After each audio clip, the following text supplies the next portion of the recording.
Hello. And today we have something that's about as nostalgic as it gets for me, anyway, because Dinosaurs magazine was first published in 1992, probably, late 1992, and it ran for 104 issues, at least the English language version ran for 104 issues all the way into 1995, with the final issue being an index, which I happen to have right here as well. But mostly, I wanted to look at the first 10 issues, which I also have here, starting with the first issue, published by Orbis. It's part of the D'Agostini group. I don't know who exactly owns them nowadays, but Orbis at the time. And the first issue, hi Niels, first issue came with a pair of 3D glasses, which explains the funky shape of this Bernard Robinson illustration derived T-Rex on the cover with a big hole cut out of it and the weird stumpy legs. That's quite deliberate because obviously the lenses would go here for the 3D red and green.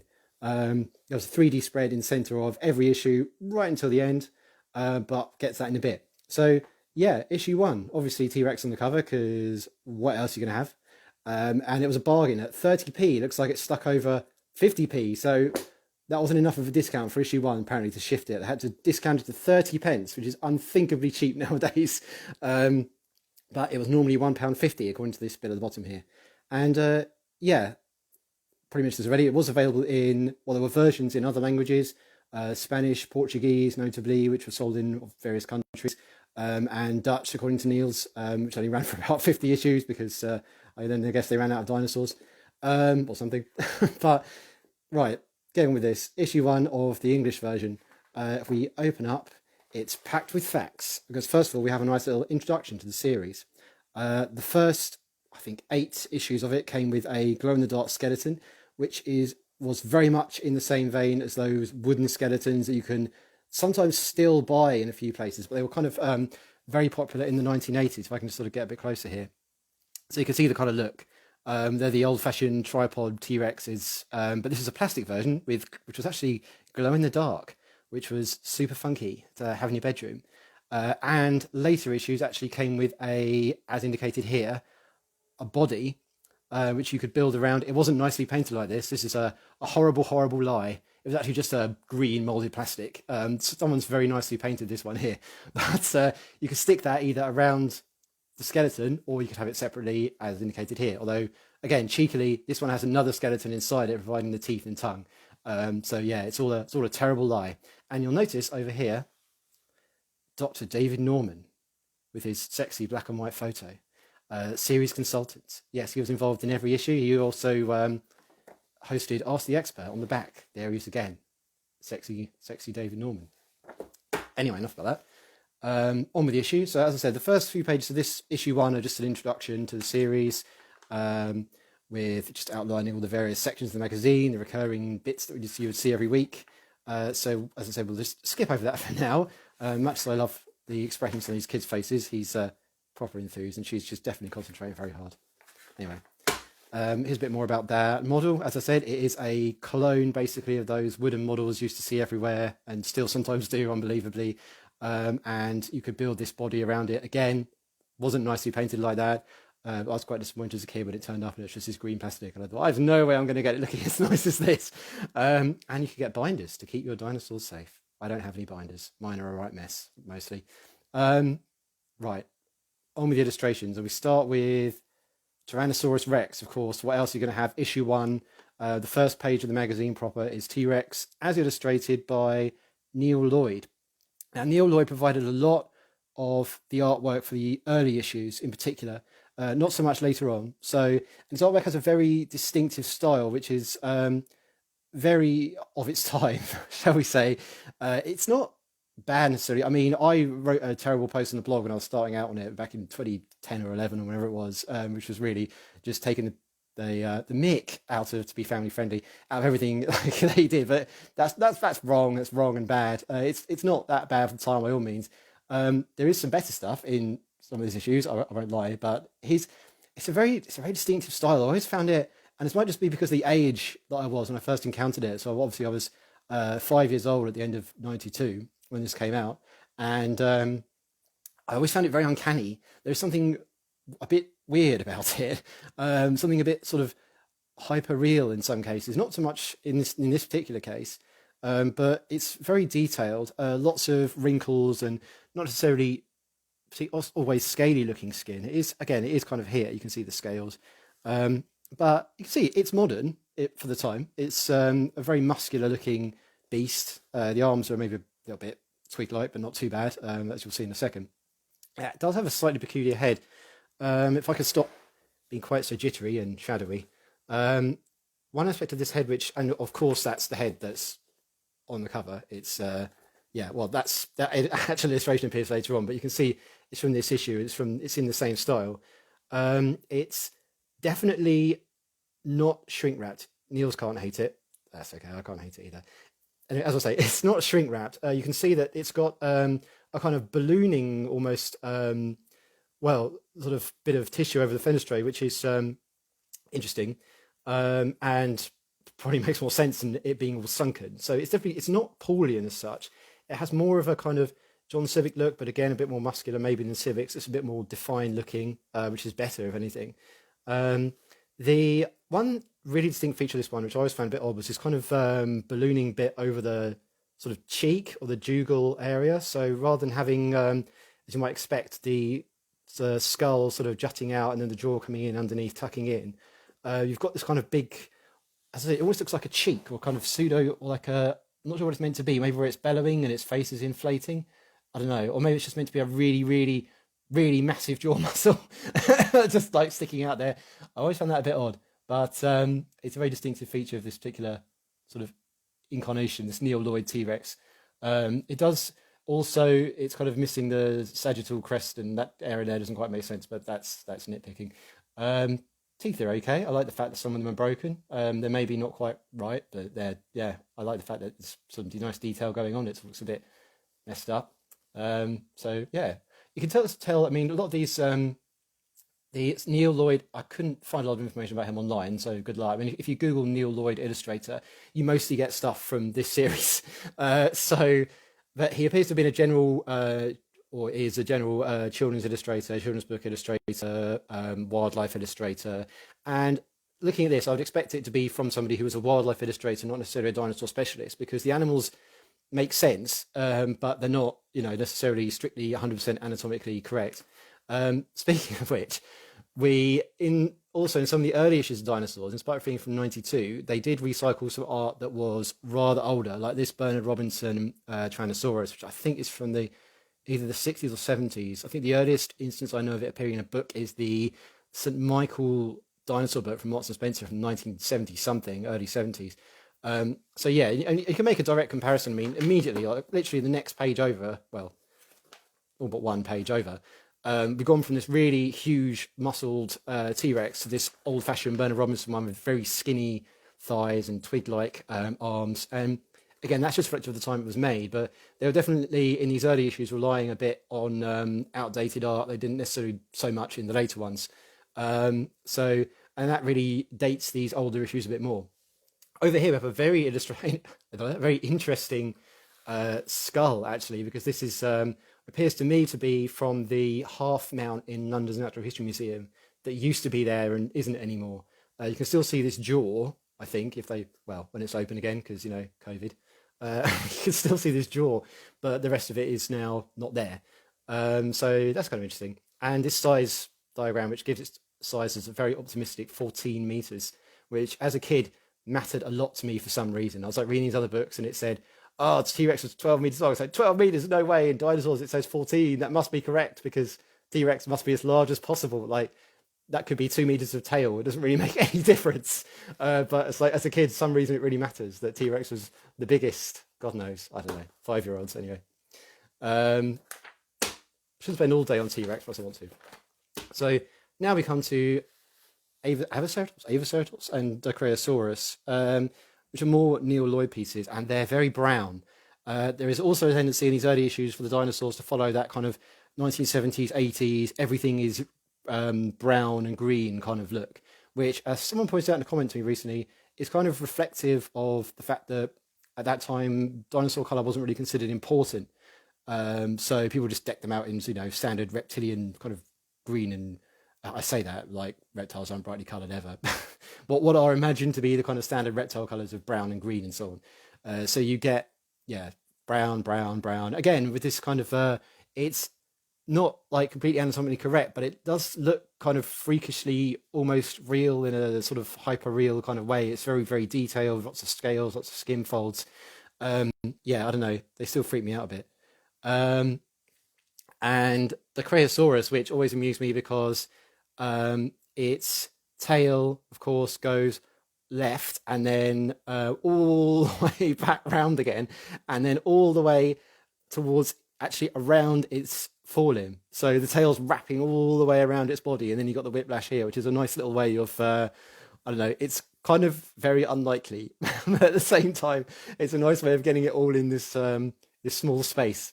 So it's a real issue with, I know, with sauropod illustrations. How do you get them all on the page? Well, why not wrap the tail around? Because why not? I don't know. Don't tell me about siphoning tendons or whatever. Who cares? Just wrap it round. It's fine.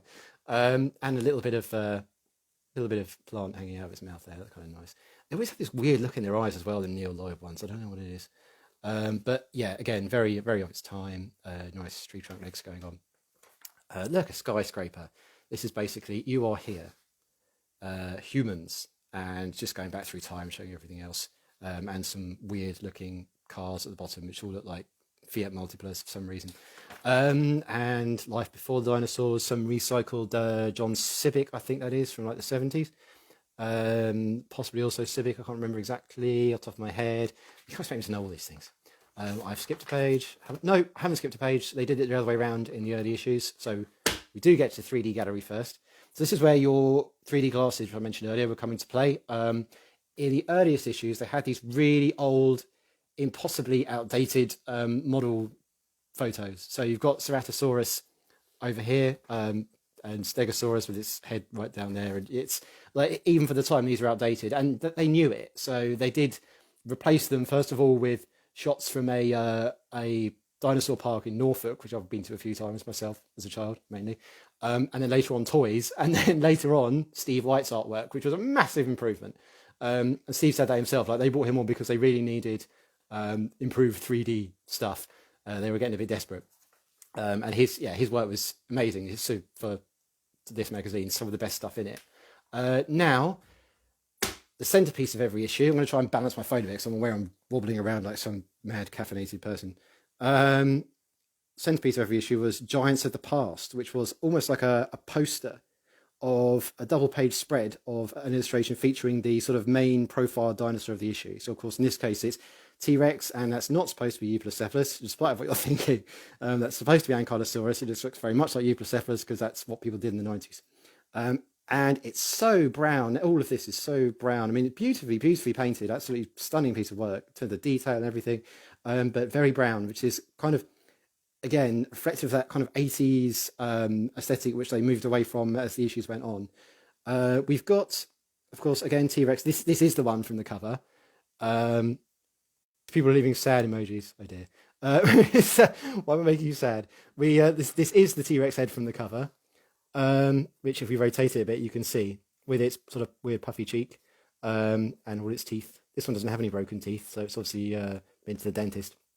And it's taking a chunk out of Ankylosaurus with its arms flailing around. It's, again, nice kind of muscular legs, a bit more tree trunky here maybe than the other illustration. Lots and lots of cracked skin going on.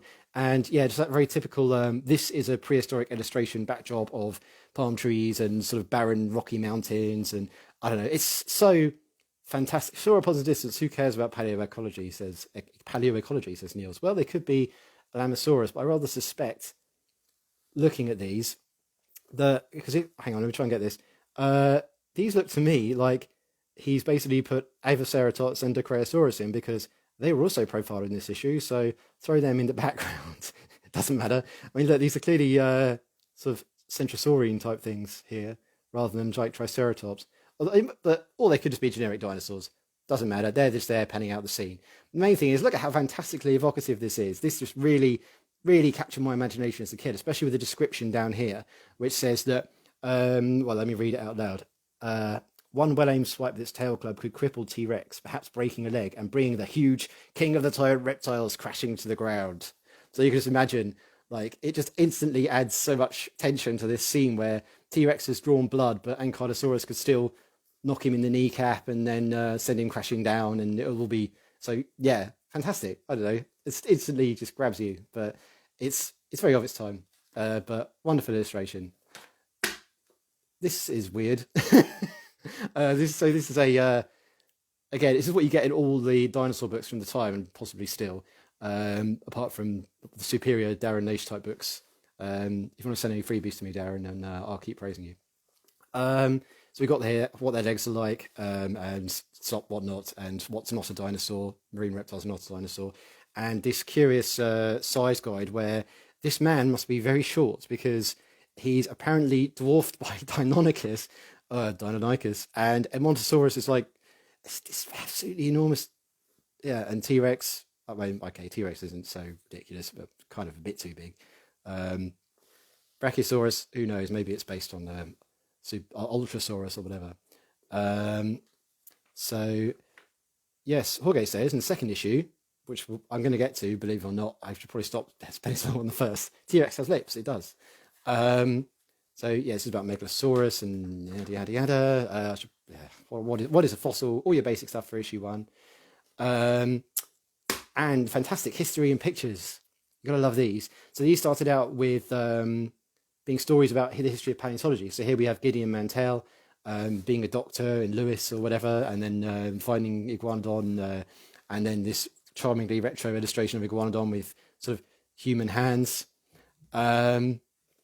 And another Neil Lloyd T-Rex, kind of different looking. It does have the same puffiness in its face. This kind of big. This makes it look a bit more like it does have a really exaggerated sort of jaw musculature. And I quite like the fact that it's not remotely pulled-in or shrink-wrapped for the time, and it's got an absolutely massive thigh. So you can't accuse it of being like under-muscled. It's like it's proper chunky, and its tail is lots and lots of concentric rings for extra grimy effect. In fact, I always thought sometimes that Neil Lloyd's illustrations can look. They kind of, as I said, they kind of look uncanny. They have this kind of weird, glistening, gleaming feel to them, which, it's almost unsettling, especially with Allosaurus. But I might even get to that eventually. Okay, so and there's sexy David Norman of Cambridge University again, answering your questions. Lots of amusing cartoons. Right. Here's issue 2. I've got some beer here again, as you can see. I'm just going to have a sip. I'm not used to talking at length, you know. Right. I had the whole series. Yes, I had the whole series too. I'm not going to show them all today because we'd be here until like tomorrow. I've got the first 10 though. Might do more in the future. But yes, issue 2 is Triceratops, Triceratops. Again, illustrated by Neil Lloyd. This one, if I can steady myself a bit here, does look very retro. It's proper chunky, tree trunk limbs, dragging tail, brown. Yeah, it's compared to the T-Rex actually, it's oddly retro. It's just kind of chunky 1980s boy. Moving on, more recycled Bernard Robinson stuff from the olden times. But this is the fantastic illustration of Triceratops goring T-Rex in the thigh, which we all love, even though I'm a T-Rex fan, I love to see T-Rex being gorily stabbed. It's good fun. And the fact that Triceratops is on one leg, it's going at full pelt, that must really, really hurt. In fact, it says here, charging a rhino is very dangerous. Imagine what a charge from giant Triceratops was like. Well, indeed. That would have really hurt. Also like the kind of colours going on. It's a bit more vibrant than your older Bernard Robbins stuff. Speaking of vibrance, these aren't so much. More Neil Lloyd. And yeah, that kind of glistening, gleaming thing. This is obviously, slightly underdeveloped muscles on, which one is it? Struthiomimus. Check the page. And Camptosaurus with its arms doing that weird thing, which they all did in the 80s. See also UKRD dinosaur toys from the time. Anyway, more recycled Bernard Robinson. These are quite nice. Some nice Proconsognathus down here. Forgive my weird pronunciations. And yeah, I'm sure I've covered these in other books on the blog without all these labels. These are obviously scenes from different time periods. Again, not original to this series, so I might skip over them a bit, sorry. Yes, now, what we were talking about a minute ago was the T-Rex with lips. Look, you're right. I've got it here. Look, lips. Let me focus. Lips. Hooray! Not that weird. Not that weird before Jurassic Park, which kind of popularised it not having lips, even though ironically everything else in that film had lips. And the Triceratopses are, apart from all being brown and the T-Rexes are brown, they all look a bit off somehow. Like there's a bit of I don't know, like perspective or like the anatomy is a bit off in here as well. But whatever. Again, it's another very evocative scene. So another one to catch your imagination. T-Rex's huge thighs again, which is good. It should have huge thighs. It was yeah, muscular. Anyway, this is nice. I don't like it as much as the one from issue 1. I think it's a bit more brown and a bit more tropey. It's got a volcano in the background, and it's yeah, but it's still nice. It's not bad. Again, T-Rex. This was a thing that people have missed. I think before. Yes, T-Rex with lips. Before people really had good access to 3D references, they missed the fact that there's a great big, basically ridge at the back of the skull, which would have made this kind of flat, going, you know, to sort of the top of the skull going flat over the back of the neck is pretty much impossible because, yeah, it doesn't make sense. But that's fine. That's just more really bad old model photography. This one never really worked as a 3D thing, as you can see. It's a bit off. Just yeah, weird old models. These are recycled from a Kingfisher book. Forgive me for skipping those as well. A little bit about discovering a dinosaur. Very, very complete, of course, as they always are in children's books, because no child wants to learn about how most dinosaurs are just, you know, isolated vertebrae or bits of jaw or teeth that you find while you're out on a hike. They'd rather think, wow, everything's a fancy complete skeleton. Of course, this is probably based on certain areas of America where they do unearth lots of skeletons like this. I do love as well this is done deliberately, by the way. This little wall of perfectly complete skeletons. The idea is you can find them, and it's a bit of fun. That's on purpose. Don't make fun of me for that. So here we have little insights into the fossil finding process. Yeah, it's very hot. Anyway. More history and pictures. This time, gentlemen, the Queen, God bless her, because they're in the Iguanodon, which is it's all about Crystal Palace, which then burned down, and oh dear, but there's dinosaurs are still there. I love this final dynamic shot of the kid looking up in awe and the splendor, the aura of the amazing Crystal Palace dinosaurs. Fantastic. Of course, this series only gets better in the next issue, as you probably be aware already. There's a dragon for some reason. Basically just saying how dinosaurs weren't dragons, they might have inspired dragons, yada, yada, yada. Anyway, I had this A to Z in the back here. That's mostly just recycled illustrations. It's not what I'm about. It does feature some extremely obscure genera occasionally. More sexy David Norman. Anyway. Get on with it, man. Issue 3, Stegosaurus, this time illustrated by Tony Gibbons, not Neil Lloyd. He was another wildlife illustrator, children's book illustrator. And these have a very distinct style again. And they often look, in the kindest possible way, they're very, very detailed, very, very beautifully painted. Technique is wonderful, but they often look a little bit odd. I may say, like, there's some odd stuff going on with okay, this one not so much. I mean, these weird rectangular huge scales are a bit odd in themselves. I like how brightly coloured it is though. These sort of blue patches on it, they're nice. The legs are a bit weird. Please read the Queen's speech bubble in her voice. Sorry, Natty, it wasn't actually the Queen giving the speech. Much I'm tempted to go back and read that again. It was they were honouring the Queen. I don't think the Queen wasn't in that, was she? Whatever. More Gibbons Stegosaurus, this time leaning up, showing its legs have changed sort of again. Yeah, it's a bit odd. Now we get some good stuff, because this Stygimoloch and this Velociraptor were illustrated by Graham Rosewarne. I nearly forgot his name. I was preparing to do this for ages. Graham Rosewarne he's one of the first illustrators whose work appears in this series, and it is recognisably very sort of anatomically rigorous and, well, obviously Paulian, but generally very up to date looking for the time. it doesn't look 1980s. It looks thoroughly up to the minute for 1992. So yeah, Graham Rosewarne, and his work appears again in some subsequent issues which we're coming to. But it's some of the best stuff. I mean, as you can see, it's just you look at this and think, yeah, that looks more or less how we would interpret that animal today, how it would be reconstructed today. Not quite exactly, but it was 1992. For the time, it's exceptional. I mean, if you look at this Velociraptor over here, it looks basically pretty much as up to the minute as it got for 1992. It's yeah. If you look at these big long fingers, the shape of the head is perfect. Apart from that little nubbin, which obviously they're not really interpreted as a nubbin anymore. Whatever. That's real nitpicking. And beautiful patterns on its skin, which obviously would be feathered now, but 92 again. Lovely kind of leopard-like spots, and also Stygimoloch. I like this blue fading into a blue-grey. Really, really beautiful work. Some of the best stuff to appear, and he does fortunately get to show off properly in issue 8, actually. Right, so Earth on the Move in different eras. I always thought this Plateosaur with its hands around the Earth is some proper freaky, terrifying fingers going on. And then today they're dead. Sorry. And yeah, Atlas of Discoveries, standard stuff. Here we go. Here's where Gibbons' artwork gets, as I said, another volcano there. Look, go volcano. Take a drink every time there's a volcano.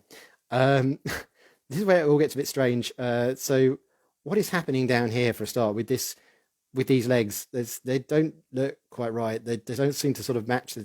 Yeah, and this foot here, where is that? How is that working? I'm not sure. And this Allosaur's hands and its face, they all look a bit strange. The giant scales, it's peculiar. As I said, don't be wrong. Beautiful painting, lovely technique. Just even when compared with Neil Lloyd's stuff, this is kind of strange.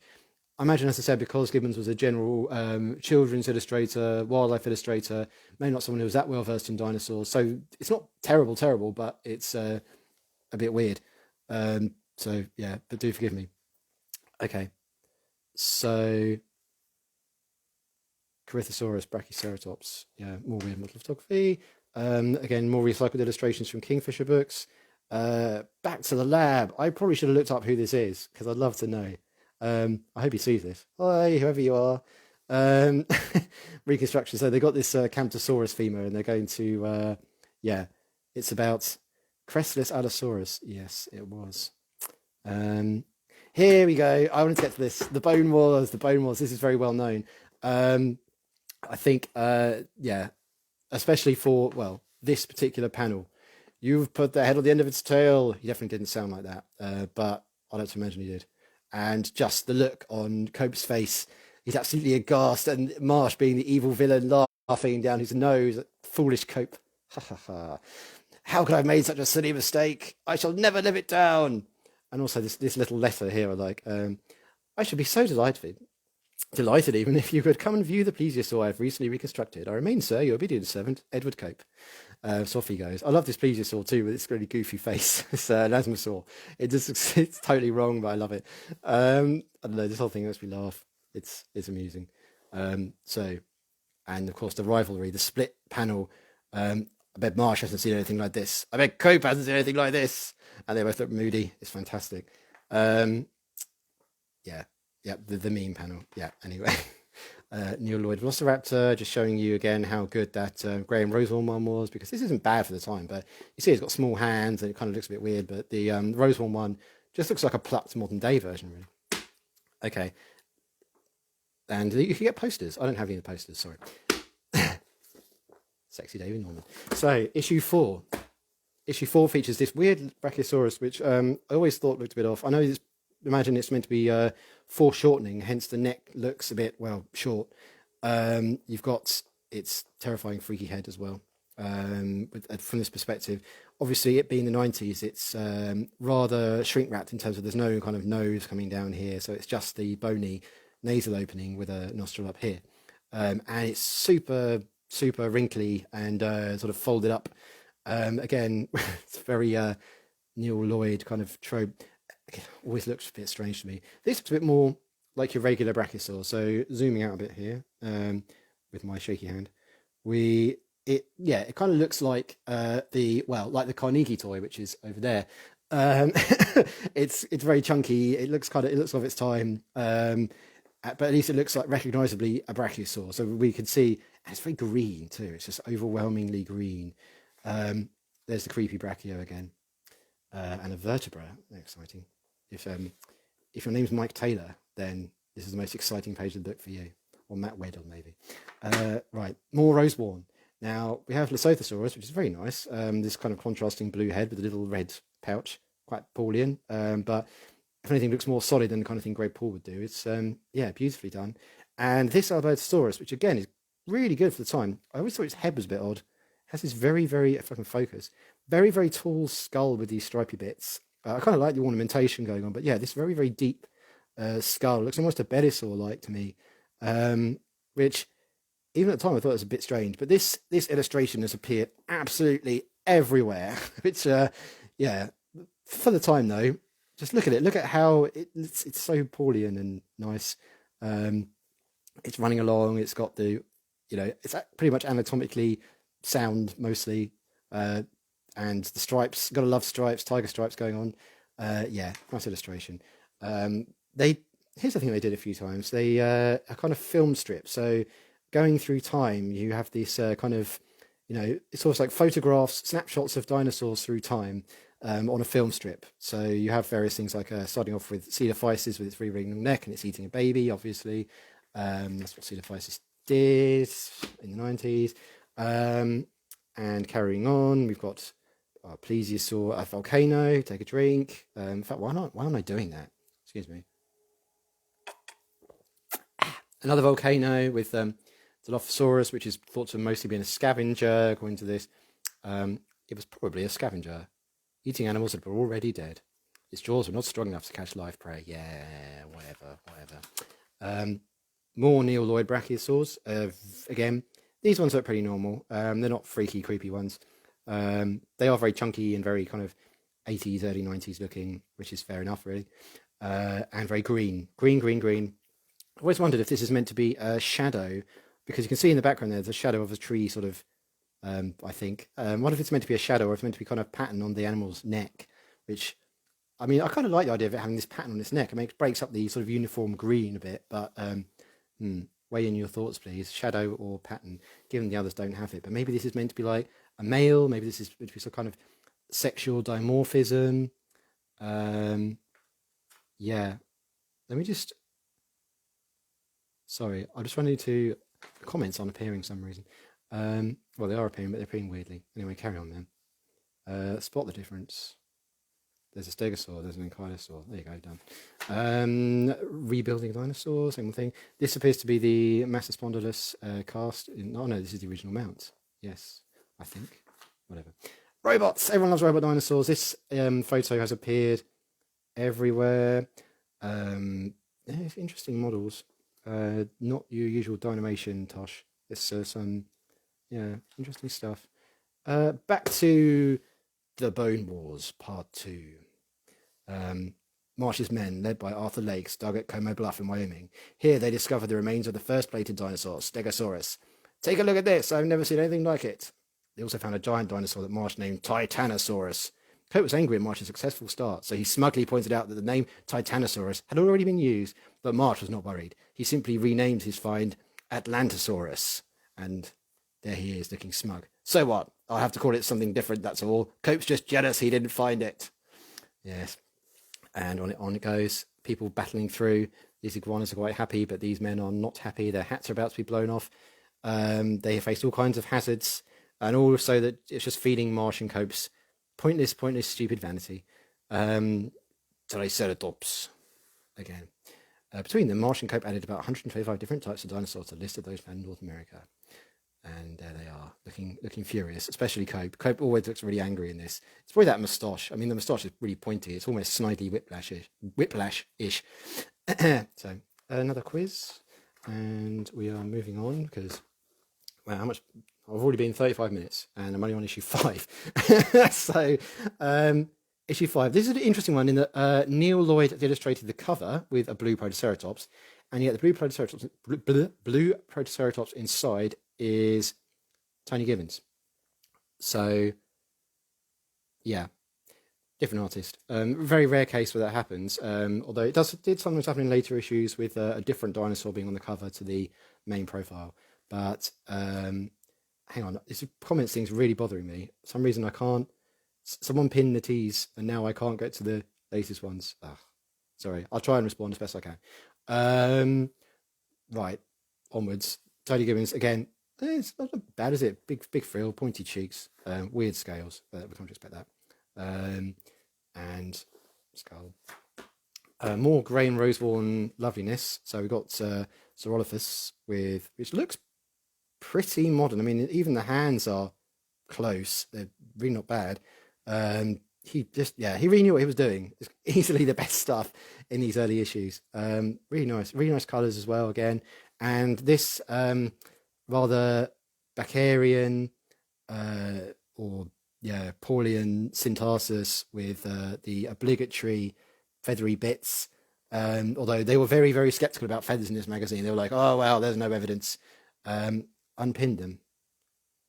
Oh, yes. Classic civic green Protoceratops. Green, blue, green. Yeah, whatever. Okay. So, yeah. Anyway, so I was saying feathers. So they're always very skeptical about feathers. They normally say, oh, there's no evidence for this. It's pure speculation. It's pure ridiculousness. I think that reflected David Norman's attitude at the time, which it's okay, David. We'll let you off for being so sexy. Right. So more of this film strip stuff. A wealth of dinosaurs. On it goes. There's a nice little trick. Where is it? Here.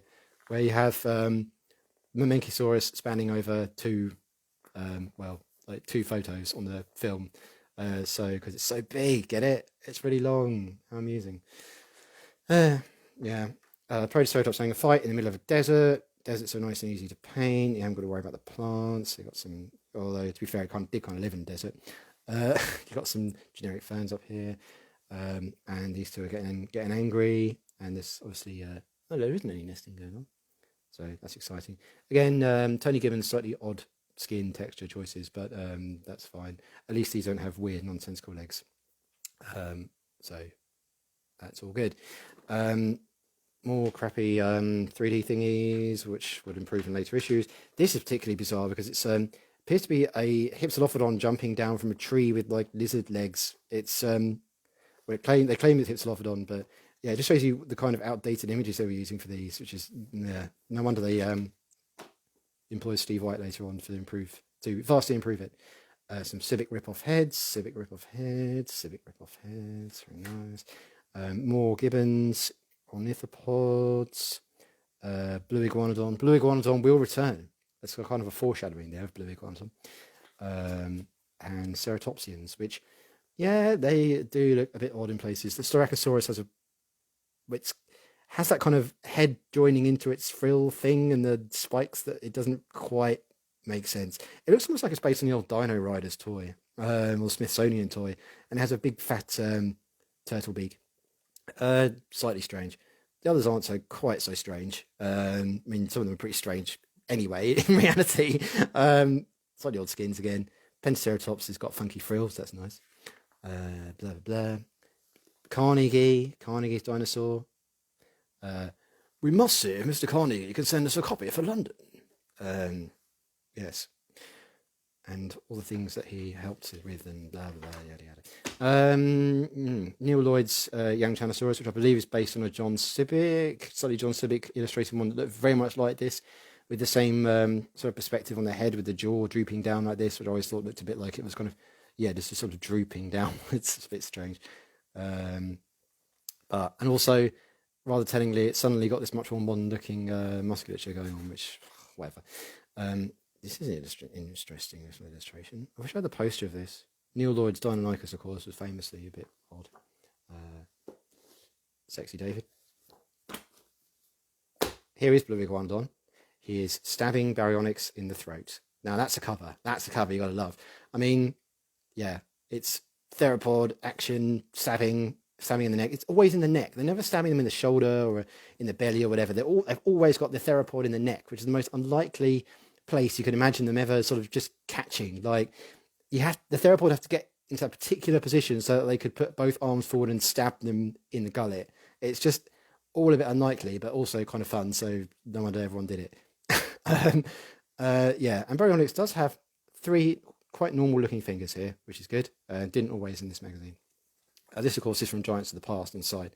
Um, Here we have Iguanodon, which is proper tripod retro, kind of, because they do point out that it was probably an habitual quadruped, or at least it can move back and forth between. And this does have slightly more modern looking musculature than your kind of typical Neve Parker retro Iguanodon. It doesn't quite have the same dewlap, but yeah, it's still kind of retro. I still have this issue with the comments and it's really annoying me. Oh, here we go. Yes, I can see them at last. Sorry. Okay, I'm back. You think it'd be more like to stab him in the face? Yes. Now that'll be good. Someone please illustrate that. Someone please get on that. Iguanodon stabbing a theropod in the face or in the eye.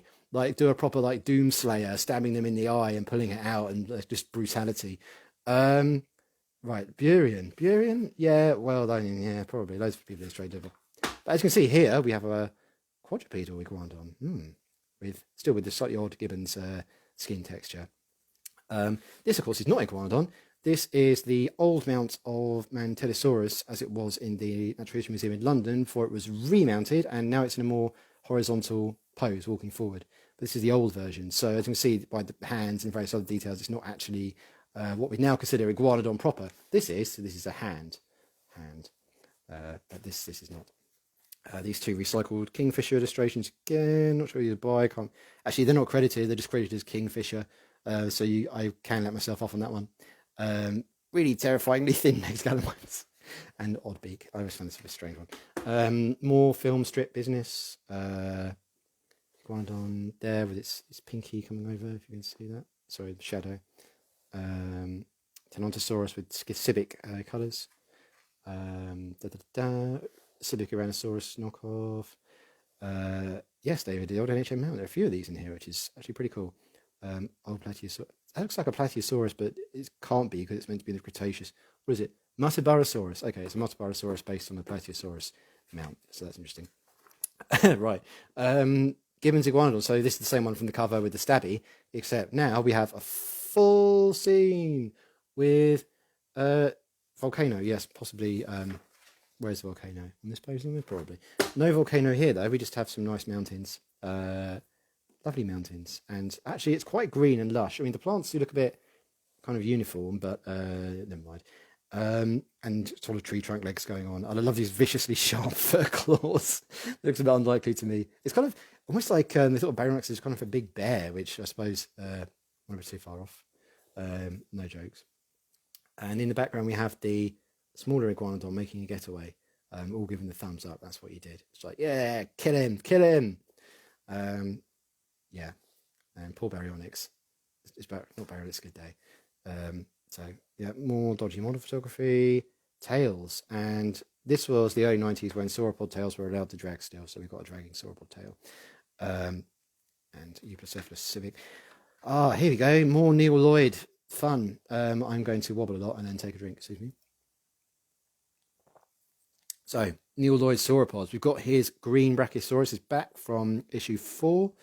And got a few others, drawn by a few others here. We've got some tail-dragging Cetheosaurus, a very chunky-looking Camarasaurus, a Pisthocedicaldia, which I can totally pronounce, and Mamenchisaurus, unusually with its neck in this upright position, and also a dragging tail. So yeah, these, again, typical, we compare with Rosewarn, Lloyd's still, his illustrations still have this kind of retro 1980s civic-like look to them. And yeah, to me, always a bit uncanny somehow. But especially uncanny are the theropods. Are we getting to the worst Dromaeosaur, asked Niels. And yes, this is the one that I cruelly made fun of back in the day. It wasn't just me, to be fair. We were all cruelly making fun of it. And I would say it's very of its time, but then we have just followed an amazing Graham Rosewarn Velociraptor, which looks fantastic for 92. This, unfortunately, does not. This looks very outdated, and it has this really odd, chunky head, like kind of desiccated, scaly looking. It's just kind of weird and gross. I mean, this is what I meant by Lloyd's illustrations often seem to be kind of uncanny and a bit freaky. This is especially freaky. The other ones aren't so bad. I mean, we've got Allosaurus looking a little bit civic, very chunky chunky legs, and at least it's got a bit of a nubbin going on in its head. And actually, this looks nothing like the Neoloid Allosaurus that appears in issue 7, which we're about to get to in a minute. Here's that T-Rex again. This is at least consistent with the same sort of style. It's got the slightly puffy face and the same sort of teeth, the same colours, the same kind of musculature going on. If anything, its neck's become a bit more muscly here. It's a bit more. It looks a bit more like roided up. And this Ceratosaurus just looks extremely civic. If I can hold steady a minute. Really civic. Ornithomimus. Even the T-Rex is hideous. Oh, you're so mean, David. Discoveries in the desert. Roy Chapman Andrews led the first American expedition in the Gobi Desert in Mongolia, Asia, in 1922. They drove rugged cars backed by 125 camels carrying supplies. And here's a map. Gobi. These really are flaming cliffs. Flaming cliffs. What's all the excitement up there? 50 pounds of fossil remains in 1 hour. Wow. Velociraptor and Oviraptor. One more brand new discoveries. That's a weird skull. Looks like the skull's been drawn backwards. Doesn't matter. This is about the amazing discoveries and the cool dynamic, like people running around and going, wow, hey, do you guys know what we found here? Dinosaur eggs. This is fantastic. Until now, nobody knew how dinosaurs were born. And now we know they laid eggs. Amazing. Okay. This is a really weird Hesperornis. That is quite freaky. It looks like maybe another Neoloid. Anyway, let's try and turn on that. Let's get to issue 7 because thanks Dave Norman, I freaking love this Allosaurus. It's so unusual. This for me, I mean, maybe as I said earlier on, it's because I first saw it when I was 5 years old and it's sort of stuck in my memory. But this for me is by far the freakiest, omitting the part when Andrew's looking for human fossils. Yeah, this is by far the freakiest of the Lloyd dinosaurs for me. Just because, yeah, it's so, with all of these skin folds, it just looks like it's got really thick, kind of leathery hide, and it's all kind of gleaming, and it just looks really, really weird. And those teeth, those like shining, glistening teeth, and yeah, and also, excuse me 1 second, I'm just going to get down here a bit.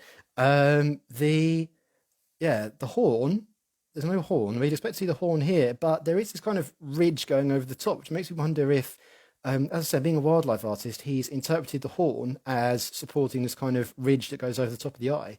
And much the same way as the ridges in front of the eye, over the snout, are just these big, thick kind of skin tubes coming down here.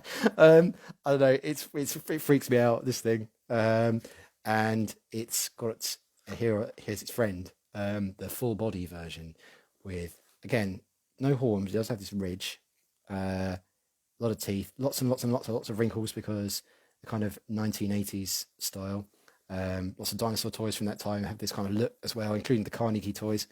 Small hands, and well, the arms are a bit humanoid, which is disturbing. And Spanish cover of issue 7 was different. I think Spanish and Italian, Portuguese versions were like all different. I'm not sure though. I haven't really seen them all. Anyways, very, very gleaming, kind of glistening look to it, which I suppose it is walking through a puddle. Maybe it's just rained. And there's that head again. Oh god, the head. Funny enough, they do show the skull over here, so you can make a direct comparison. So they've got the horn, bony lumps above each eye. So yeah, I kind of think that he was shown this and then sort of said, come up with his own interpretation. So then he came up with this, where the horn is supporting this eye ridge. Okay, you don't think the answer is Alex is here. Hi, Alex. Don't think you asked to look at the skull. I think maybe he did. I think he might have had a side-on view of the skull because you can see some features of it, and you like a bit. I think he just had a skull though, not like the rest. Right. So, recycle Kingfisher, Graham Rosewarne, Ray, and look, he even had a tendency to. Hi, Teresa. I have covered it on the blog a few times, but mostly a long time ago. So this is a kind of revisiting. Anyway, Graham Rosewarne, Coelurus. This pops up in a few places too, and again, this is apart from being naked, of course, scaly. This has aged rather well. In fact, even the hands are going the right way, and Rosewarne did have a tendency to get that right, apparently through coincidence, I guess. But unless he was that good, he knew. But again, lovely colours. I really like the old tiger stripe thing, stripy tail. He just Yeah, amazing. Um, Easily the best stuff in here in these early issues, until Jim Robbins and Steve White came along in the later issues, of course. Tripod Spinosaurus dragging his tail along the desert. This thing. And Tyrannosaur dying in the snow. Sad. Very sad.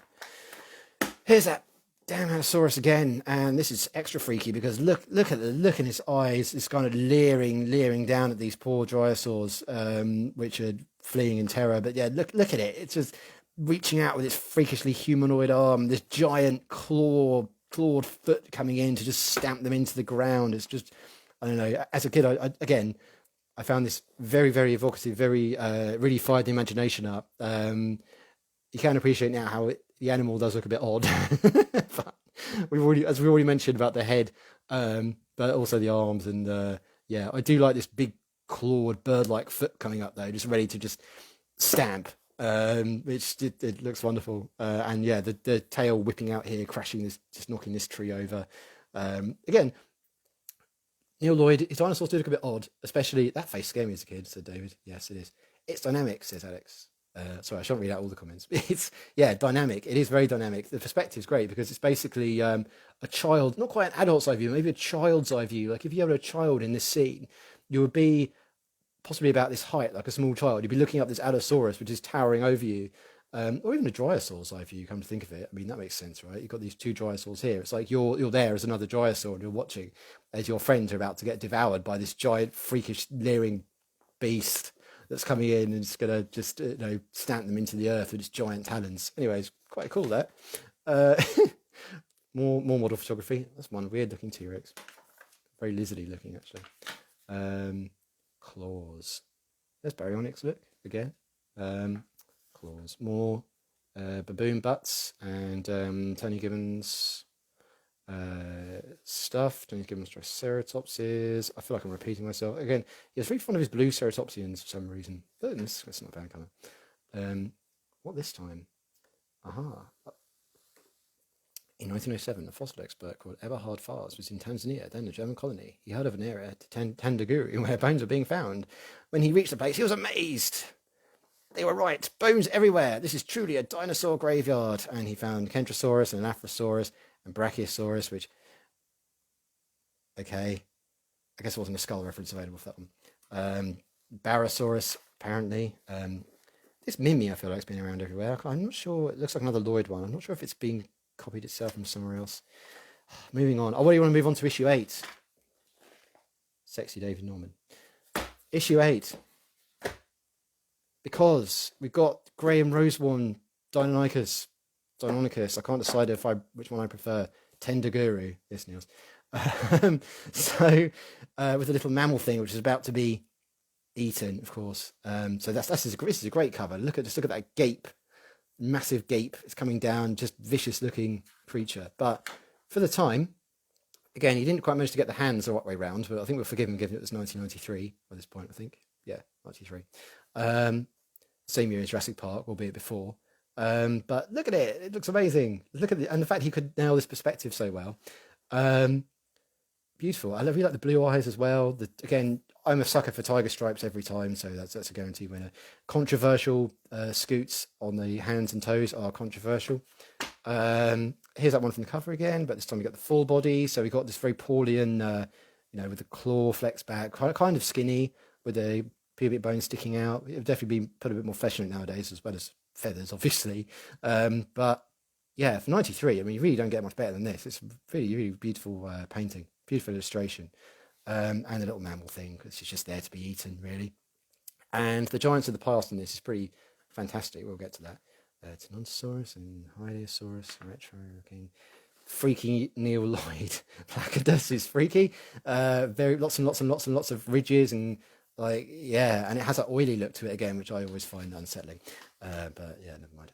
Even more unsettling, Neil Lloyd Chronosaurus, which has that same terrifying glare look in its eye and that angry eyebrows, the Allosaurus from the last issue. It just looks like a proper killing you beast, like it's going to just devour everything. Like, not really like its namesake, it's just the devourer, the demonic didn't Deinonychus have a more robust skull? I was okay. Actually, it didn't. They tended to give it more robust skull back in the day, but more modern reconstructions make it lower, actually more in line with the way that Rosewarne's illustrated it here, in my opinion. Mr. Trick by not putting Tenontosaurus in the spread, says Niels, who apparently remembers the spread, which is this. And yes, Mr. Trick, although having Iguanodon here doesn't quite make sense, but at least it's a bit different, I guess. And look, you get more use out of the stabbiness, so more stabby thumb action going on. And again, the neck. These theropods are always getting it in the neck, like literally. So yeah, nice. I love the blood splattering out like that, proper dynamic action. And you have the Deinonychus all rushing in like a great big mob. There's one over here just falling over. You know, not clear if Iguanodon's knocked it over or if it's just been, you know, tripped or what happened there. Lips, you will note, pre-JP, but yeah, lips. I do like this kind of circle around the eye with the stripes. It's very, very nifty. And yeah, more stabbing, more blood, stabbing claws. It's like stabbing hand claws as well. That big gape again, and Iguanodon with its very Paulian head, where you can see the skull. I mean, I imagine Iguanodon was used because it's from about the same time, and you had like iguanodontid dinosaurs from North America at that sort of time. So they're like, yeah, whatever, Iguanodon. I mean, but this is clearly literally Iguanodon burnistotensis, which shouldn't be there. But whatever, look at this cool action scene. It's fun. And the Rosewarne Deinonychus are beautiful, so we'll let them off, I guess, this time. We'll let you off in 1993. Lots of ugly feet. Civic rip-offs. Skip over there. Neve Parker, for some reason. More Rosewarne. Yeah. And this Oviraptor with a very funky looking. Again, really good for the time. Really lovely colours on the head. Myosaura crushing all its eggs into a pulp, as it was wont to do in the 90s. And look who it is. He's back. He's back again. No, you thought you got rid of Marsh, and he's there again. Of course, this isn't about Marsh. This is about Hatcher, who had a Triceratops named in his honour. Ignore those. Had Triceratops hatcheri, which is now, I imagine, been sunk into one of the other Triceratops species. So sorry, Hatcher. Sorry. Right, Diplodocus, it's a quiz. Yeah, sorry, I'm skipping over this again. I've been here an hour already nearly. I feel like I'm taking way too long. T-Rex body. Start your T-Rex body. It's time to start bodybuilding with T-Rex. Yep. Sexy David Norman. Right. How long can I keep this up? Nearly there. I was only going to do the first 10 issues, and I've nearly done it. So here we are on issue 9, the penultimate issue of my run here. 1 second, please. And we have a Neoloid Myosaura, which is coming at us, or rather coming at this baby. And look, there's actually some gooey stuff coming out. Like it's a hatchling that's not really clean. It looks like an actual hatchling with goop all over it. That's good to see. So shows you that he did have some appreciation of animals. This Myosaura, though, is proper chunky 80s-ness. I mean, this leg and everything and that foot. It really reminds me of the old UKRD toys from about the same time. I wouldn't surprise if it was based on one, actually. It kind of reminds me of their own Montosaurus, which I've got somewhere. Although tipped over to be a quadruped. And, of course, the single bump there. So that's good. Close-up of the face, looking a bit weird. Not too bad. It doesn't have the duck. Mind you, the bump is kind of gone here, so that's bad. And also intriguing is that it doesn't seem to have much of a kind of beak to speak of. It's just got a sort of some tough scales in its mouth here, but no like keratinous sheath on the beak, which is unusual, as well as the giant scales and general leathery wrinkliness, which is a bit kind of Gershy almost. Recycled kingfish illustration. Ah, look who it is. Boo, villain. Right, next. Rosewarne again. Lovely Rosewarne Herrerasaurus with a blue head. Very nice. Eating a Rhynchosaur or something. You tell me about these freaky Triassic animals. I don't know. But very, well, again, very Paulian looking, but beautifully painted, beautiful colours. Ditto this. Tell me how to pronounce it. Huayangosaurus. Yes, that'll do. Stegosaur. and the contrast with the Stegosaurus from the gibbon Stegosaurus is massive. I mean, look at it. This looks like an actual modern reconstruction in '93. It's well, almost really nicely done. Yeah, and I think I probably should look this up. Slightly odd creases on this Quetzalcoatlus, but nice colours. A bit of a puffin dimorphodon thing going on. Probably should have looked up who the artist was because I've completely forgotten. Head nubbing Quetzalcoatlus, of course, because it's '93. This was it's pretty much bang up to date for '93. This look with the nubbin. It's got a long beak, not so much of a long neck because that was the time, and a cool biplane as well. Bonus. Some slightly more freaky looking pterosaurs on this page. Yeah, it's just, yeah. Anyway, this one's not so bad. It's quite nice. Anyway, yep. UKRD toys. As we were saying, chunky legs. Very. It does have that kind of late '80s, early '90s dinosaur toy vibe about it. You know, especially as I said, and as David has pointed out in the comments, the UKRD toys and the early Carnegies has that kind of feel. And again, this kind of quite empty landscape with some trees off in the distance because trees are a pain. And you don't want to be fair as well, you don't want trees getting in the way of your cool dinosaur composition. So, yeah, neat. And you've got to admit that Lloyd's sort of colours, he does create a good atmosphere. So there's a lovely kind of sunset or sunrise, I'd say sunset kind of thing going on. And yeah, pretty. Alex, though, says, one of the less exciting giants of the past. Well, you can't have everything being about murder and death, much as I would have loved it, stabbing with thumbs. Now, this 3D gallery is a bit different because we moved on from the extremely retro model photography, and now we're on to models, life-size models that are probably still in a park in Norfolk, which is the east of England for people who aren't from England. And yeah, and I've been to this park on quite a few occasions when I was a child, so I'm very familiar with these models. This Deinonychus baby with its hand up like this, like, give it to me. Yeah, peculiar. And this Struthia mimus here, which, yeah, I don't know. I can't see it very well because it's all in green and red blurriness. Robot Deinonychus, head on, Tunosaurus. Yeah, that John Sibic Myosaura illustration with from the NHM with all the Myosaura in their colony. This is Myosaura special apparently.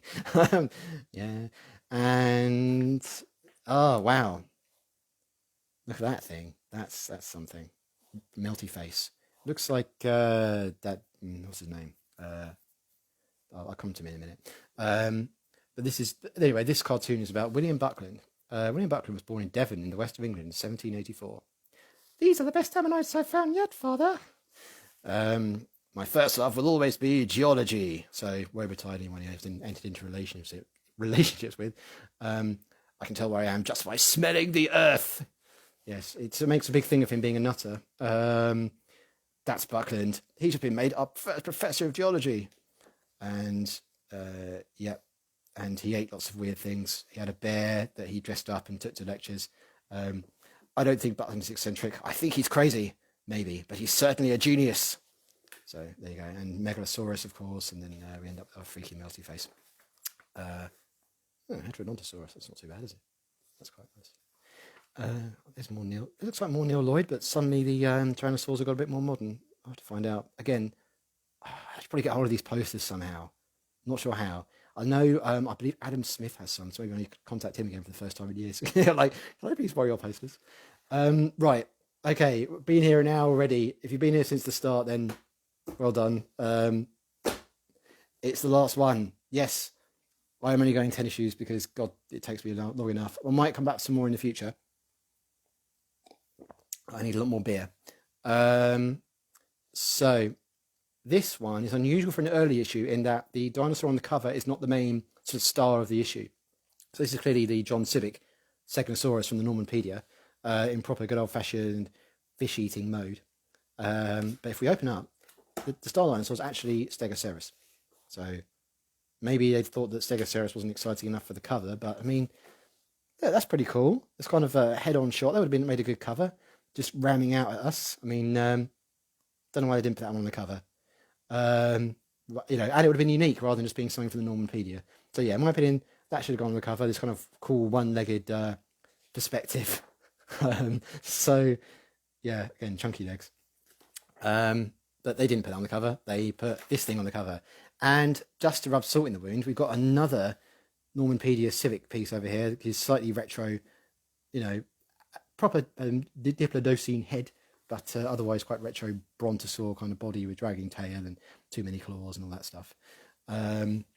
So yeah, that's naturally labelled Apatosaurus. Is there anything about Brontosaurus? Yes, there is. The first Apatosaurus was discovered in 1877. A few years later, the man who named it, O.C. Marsh, found a dinosaur which he called Brontosaurus. But Marsh made a mistake. Brontosaurus was, in fact, the same animal as Apatosaurus. And so we believed for so long. Well, kind of. Anyway, I will say, okay, so this is about stem mammals, if you like, or proto-mammals, or reptile-like mammals, or whatever. They're not quite mammals, synapsids, so, Cynognathus. This thing, this Lycenops, is terrifying. And I really wanted to know who illustrated this, but there was no individual credit because it's been recycled from another source, another publisher. So it's not quite credited. But look at it. Hang on. That is an absolutely terrifying beast. It has like these, it looks like something that you would like go up against with a double-barreled shotgun in Doom. It's just this kind of, the kind of blank eye and this kind of skull-like visage. It just looks like a demonic. It's a scary thing. Anyway, no credit on that, unfortunately. The mammal family tree. Who cares, man? Mammals. Anyway, Stegosaurus. This, unusually for a Lloyd piece, is actually very, very green, whereas in the background's green. We've got a lot of trees, and of course these Stegosaurus, which are charging at one another, as pachycephalosaurs want to do, the illustrations. And maybe they did in real life, and I believe there's some evidence that they did. So that's nice. And it's another action scene, unlike the last one, which so disappointed Alex. So this is from that dinosaur park again. This is Pinacosaurus. Unusually though, look, 2 pages. It's probably the first time, I think it's the first time I did that. Spikes, yeah, it's padding. This is just about how interpretations of iguanodon have evolved over time, from Mantell's original reconstruction to the sort of Crystal Palace. That's an old photo. Crystal Palace reconstructions. Here we have Richard Owen, boo hiss, Richard Owen, etc. And model based on the Bernasart skeletons looks like a real animal. But studies of the dinosaur continue, and ideas of how it looked are changing. So there you go. They didn't say this is how it looked at the end. They did note that it, continues to change. So there you have it. Charles Sternberg started his fossil hunting in Northwest America with the famous Professor Edward Cope. Cope, although crippled in one leg, Charles could ride and climb with the best. He was tough, and he needed to be. Sleep on my shoulder, Professor. You must save your energy. In those days, Wild West was dangerous. There was always the risk of illness. In 1876, Sternberg got malaria and the threat of the Sioux Indians. Oh dear. It was first on, monoclonius and all that stuff. And wonderful. This is the most important fossil I've ever seen. Fantastic. He found skin. He found Anatosaurus. Again with that dynamic kind of pose and the kind of aura around it, the kind of flash. Amazing. That's quite a nice coelacanth. Yeah, I'm sure what it's doing here. Back from the dead. Nice. And the next issue features Neil Lloyd's Carnotaurus. I don't have it here because, damn it, I've already been here over an hour. That's enough. Sexy David Norman. I believe I missed him off issue 9. So I will go very shortly. One more thing I want to say was I do have issue 104 here. This is the very last issue ever produced in the English version. Has this cool looking Tyrannosaur on the cover with bloods. That's what the kids want. It's the index, so it's literally just an index. Note there saying, thank you for collecting the Dinosaurs magazine. Blah, blah, blah. Illustrations from that throughout the years. And, order form. Okay, 2 things I want to show from this is that famous Baryonyx hand, which if I ever do the issues into the 20s, you'll see that again. Because this is the Baryonyx hand with the weird shrunken nubbin fingers and the giant one in the middle, which is completely strange. So I'm so sorry to the guy who illustrated that, by the way. I keep making fun of it. And of course, it has. Why can't I find it? It has an awesome Steve White 3D scene in it. There we go. Ambush. Two T-Rex rush towards Triceratops. Look at that. Amazing. Blood, guts. Basically, it's the last issue, and they just said, just go nuts, Steve, and just draw what you want. So I was like, yes, I'm going to do two T-Rex attacking Triceratops. One of them's falling over. There's blood and everything everywhere. And, of course, all those years later, it would end up on my wall. So that's that. So, yes, that's quite enough. I'm knackered. You probably had enough. Thank you for joining again, and I'll probably have to retrieve some more of these just as soon as lockdown is over and I can go back to my parents' house where they're all stored. I may well get some more and we can go through some more if people enjoyed it, see how it evolves over time. So, but yeah, thanks for joining, and I am going to head off. So, goodbye.